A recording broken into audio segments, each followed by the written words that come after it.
All right, welcome along, team. So it's really good to have you here today. I'm super excited for this one. You're gonna have to excuse me, I've got a cold, but I'm drinking as much lemon and ginger and cinnamon as possible. And I'm gonna share with you some of my most embarrassing weight loss mistakes. So you do not need to make them in order to actually achieve the results that you want long term. Okay. And for those of you who are new here, I'm the plant-based queen, and I help women like you to look and feel amazing in your body, in your mind with plants, habit, and lifestyle change. It really is that simple when you ride with me. So I just want to start like when I was little, I had this little pet cat called Tinkerbell. She was absolutely adorable. She was my baby.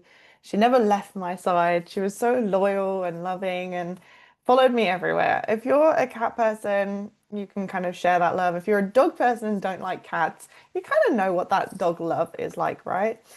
And one day I tied this like little fuzzy worm to her tail. And there were these like little fuzzy worms that looked like they could magically move on their own. But I tied this to Tinkerbell and she went berserk. She chased and chased and chased this little like worm on the end of her tail, thinking that she was just about to pounce on it and catch it, but every time that she jumped, it was just out of reach. So I was actually thinking about the other day about this moment, and I kind of like had this realization, this aha moment, when I realized that that is exactly what the diet industry is doing to us.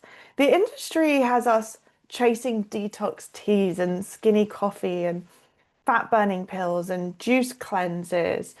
And I'm really not surprised, like when that because they can make a quick buck for it, right? And it kind of has us thinking that we're finally about to catch the answer, right? But it's actually an illusion. And the moment you feel like you're about to get results, bam, the wormy, it moves ahead. And listen, the diet industry is worth over $400 billion globally. Do you really think they want you to succeed long term? Like, of course not.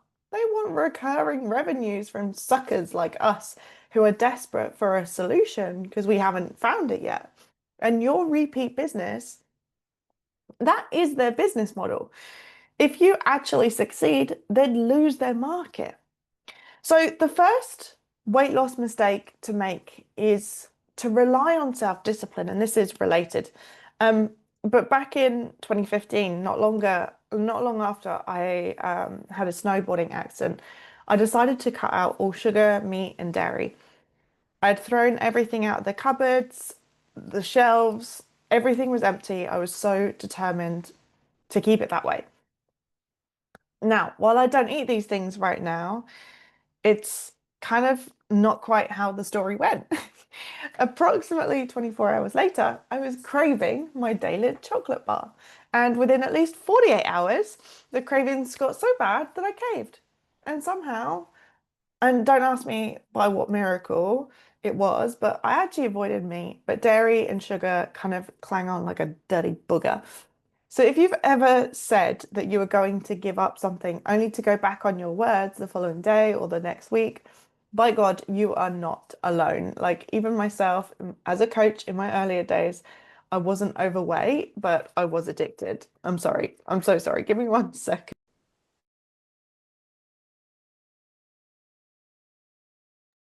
Okay. Sorry about that. Um, but you thought like so sorry. You thought the diet industry, like maybe it was probably thrive with these wrongdoers, especially in that cost of the market.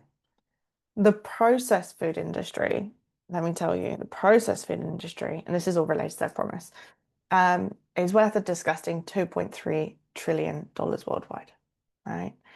Now, if you think Nike, Samsung, and Apple have great marketing teams, just imagine how much money do you think they'll be able to throw at the best researchers, the processed food industry. Throw at the best researchers, the best marketing experts, the best scientists to sell their product. And there are a whole host of departments and teams, including gambling psychologists, whose only job is to make food as addictive as possible. And you think those flashy machines in Vegas, they've got you suckered in, or social media is hard to move away from? Well, the food we put in our mouths is just addictive, if not more than drugs.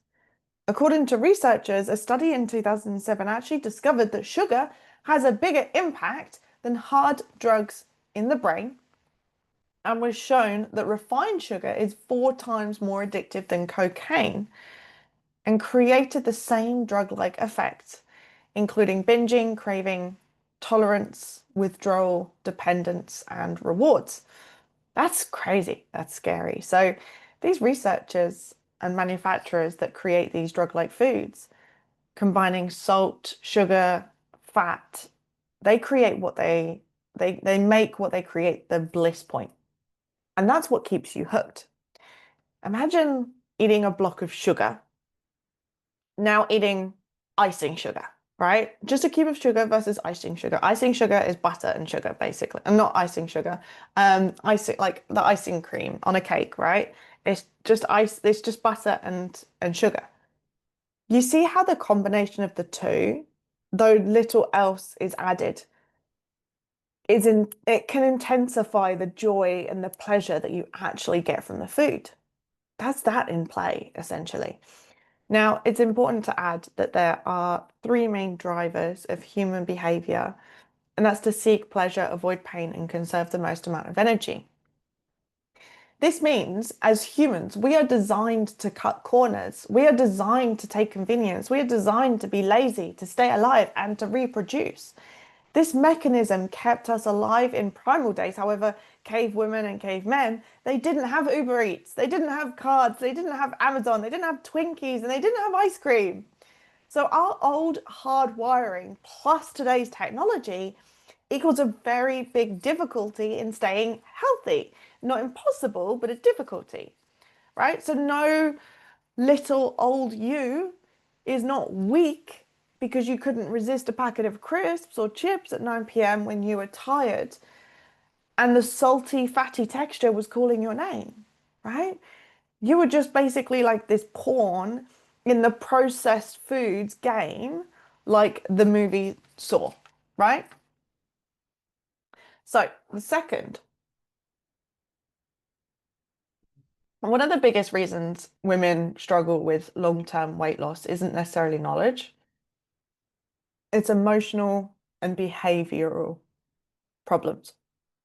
So for many, the real barrier is using food to numb emotions, using food to check out for the day, to hear silence for a minute, for just 1 minute, to stop berating and judging ourselves, to stop the stress after a hard day, to zone out with a glass of wine and snacks in the evening.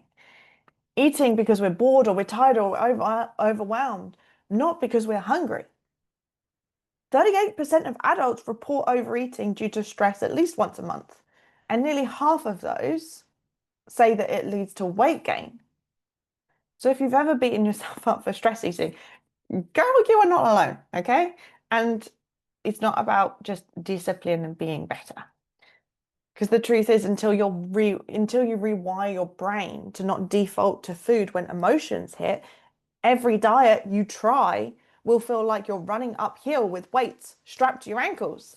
And this leads to my second biggest mistake to make, which is using quick fixes because they don't stick. Right? Like Wormy on Tinkerbell's Tale that I mentioned, the second there's a new fad or a new straw to clutch at, the diet industry goes rife. But why? Because we're hardwired to exert the least amount of energy. Do you remember I mentioned? We are hardwired to exert the least amount of energy, seek pleasure, and avoid pain. So if we are hardwired to exert the least amount of energy, we are kind of hardwired to be lazy.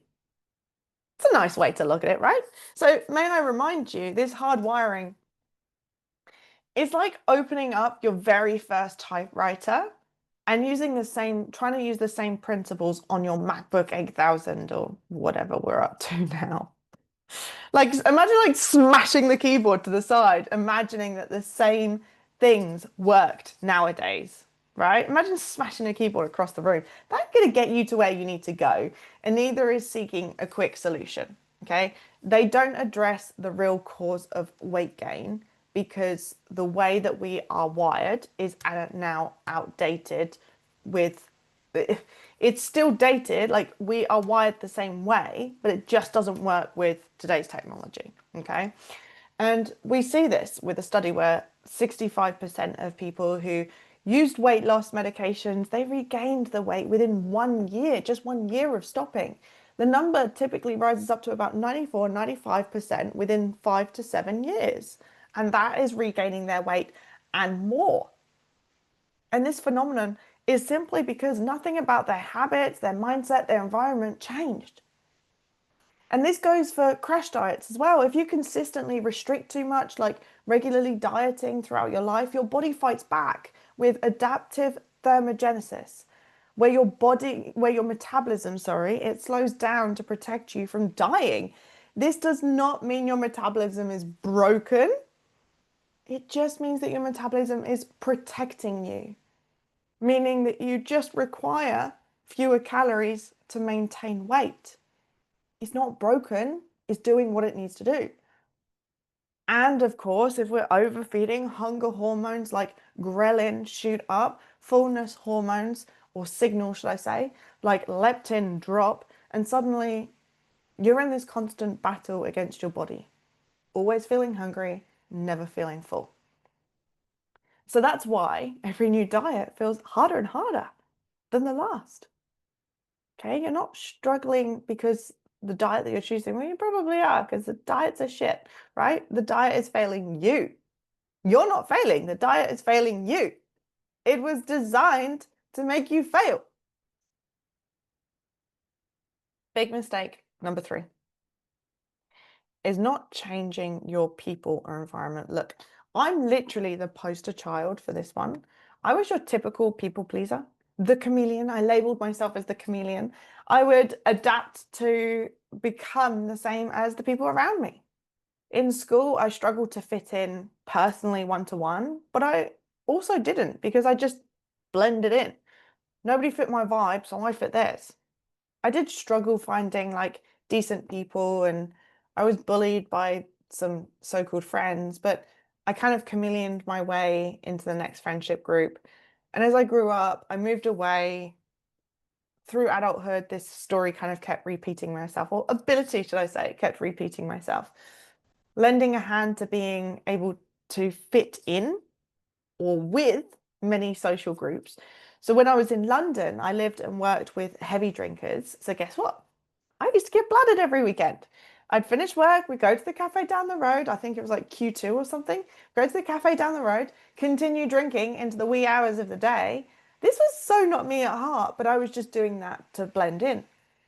Then again in New Zealand, years later, I found myself around people who rock climbed. And then before I knew it, I was rock climbing. I got boots, I got shoes, I got harness, I got a chalk bag, right? I got some things because now I was just doing the same as everyone else. And then after that, the next phase of my life in New Zealand still, but I was still living in the same city, but the people that I hung around with were different. And then they were drinking. And so drinking happened again. I changed jobs. So those that were around me were really into wine. It was a restaurant that offered like pretty decent wine menu. There's like 500 wines on the list. So I got into wines, visiting wineries, sounds wonderful.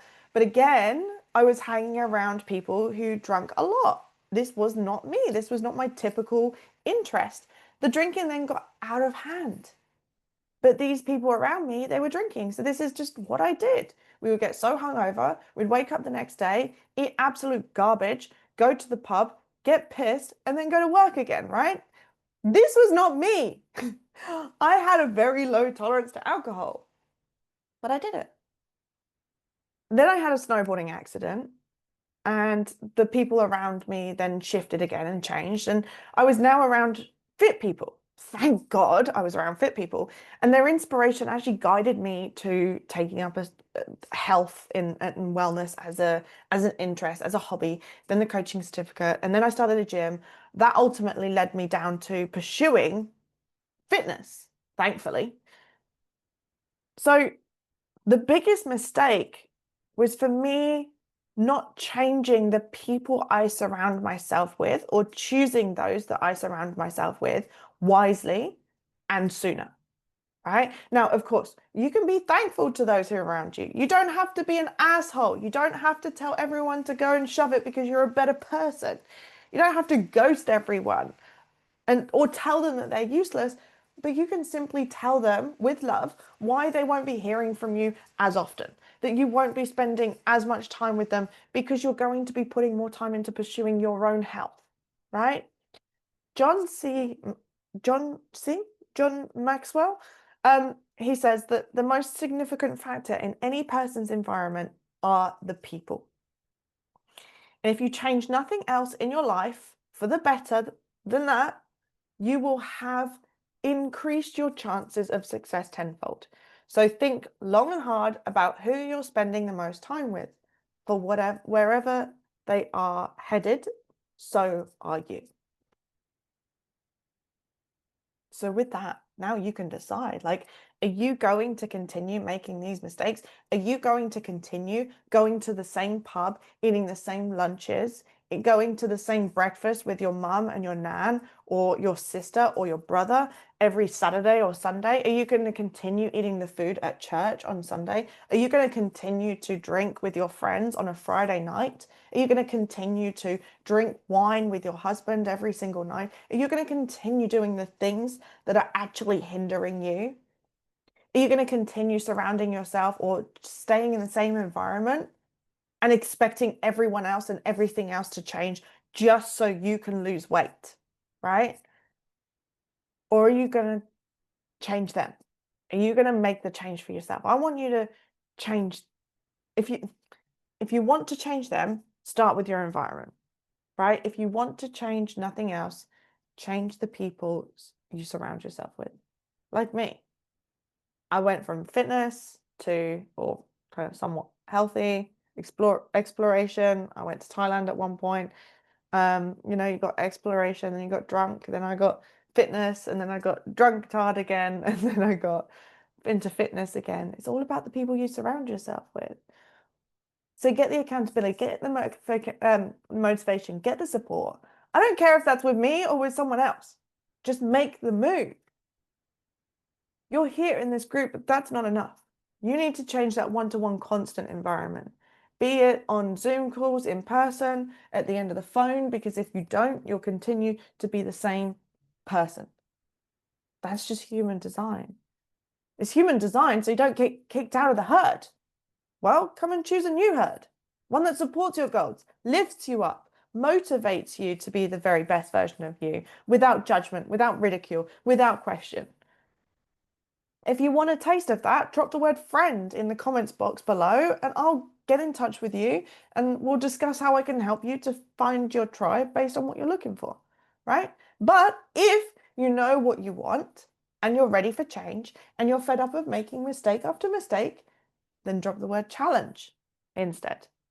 And I'll send you details for our next up and coming 5-day challenge to feel amazing. Okay?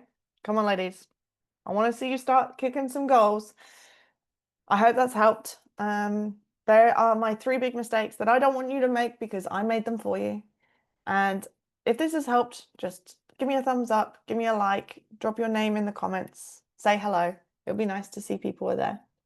I don't know if people are there or have commented because I can't see because Facebook is a pain in the ass. But I am going to I'm going to say farewell, take care, see you soon, and I hope to see you in a challenge very soon. Bye!